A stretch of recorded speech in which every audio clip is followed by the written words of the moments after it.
order to consider Amendment Number 51, printed in House Report 115-259. For what purpose does the gentleman from Illinois seek recognition? Mr. Chair, I have an amendment at the desk. The clerk will designate the amendment. Amendment number 51, printed in House Report number 115-259, offered by Mr. Foster of Illinois. Pursuant to House Resolution 473, the gentleman from Illinois, Mr. Foster, and a member opposed, each will control 5 minutes. The chair recognizes the gentleman from Illinois. Thank you, Mr. Chair. My amendment is a symbolic adjustment to the NNSA budget intended to raise awareness about 2 areas of emerging national security risk that I believe deserve more attention and investment. As the only PhD physicist in Congress, I feel a special responsibility to speak out on issues of national security, especially when they concern emerging technological threats that Congress may not be sufficiently aware of. Any student of the history of warfare is well aware of the dangers of fighting the last war. And for more than 70 years, nuclear weapons have held center stage among threats to our national security and global safety because of their unique capabilities to threaten the existence of mankind. And that threat remains. But I fear that the balance of our defensive investments do not adequately reflect emerging threats. We now appear to be in the process of deciding to spend over $1 trillion to upgrade our nuclear weapons, despite the fact that our existing systems are far more than sufficient to deter any rational actor.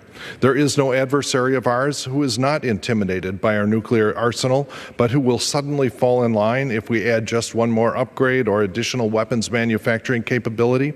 Put simply, another generation of nuclear weapons and weapons manufacturing will not make us significantly safer. On the other hand, we live in a world where newly emerging and potentially equally great threats loom. First, bioterror, driven by recent breakthroughs in genetic engineering and off-the-shelf biotechnology. And second, lethal autonomous weapon systems, driven by recent breakthroughs in machine vision, facial recognition, and artificial intelligence. These are small, inexpensive, lethal drones and similar devices that use machine vision and artificial intelligence to target individuals or groups of humans, potentially without any human involvement in the kill decision.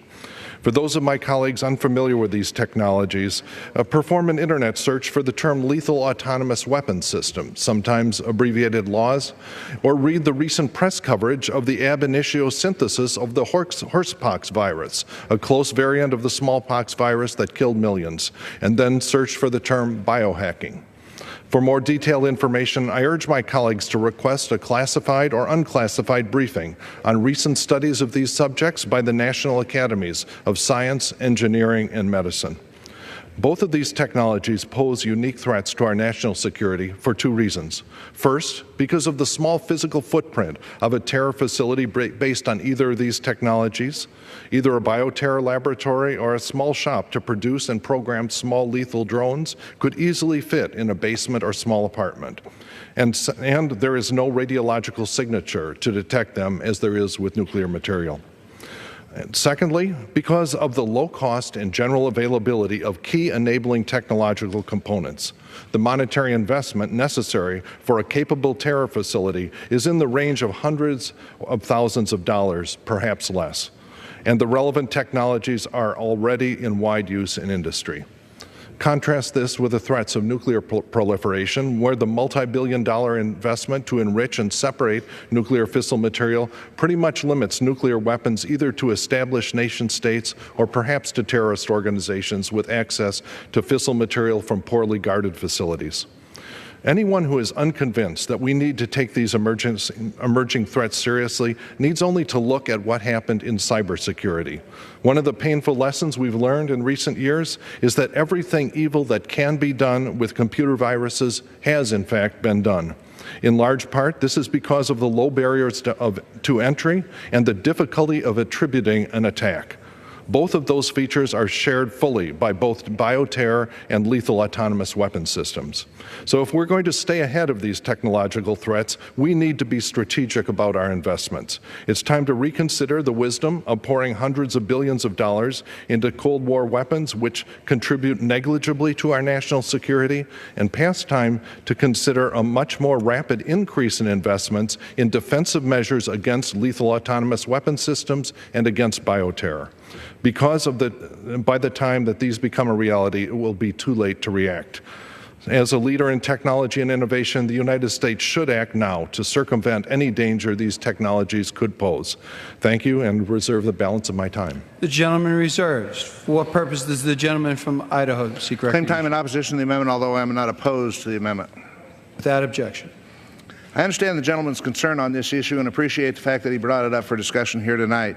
I would note that the Weapons Activities Accounts provides funding to ensure the reliability of our nation's nuclear weapons stockpile. The NNSA does not use funds within this account to counter proliferation of biological weapons, although I understand that it is an important issue, and I agree with him that we need to address this issue. However, this amendment increases and decreases the same account and has no effect on the bill overall, so I will accept the gentleman's amendment and yield back the balance of my time. The gentleman yields. The chair recognizes the gentleman from Illinois.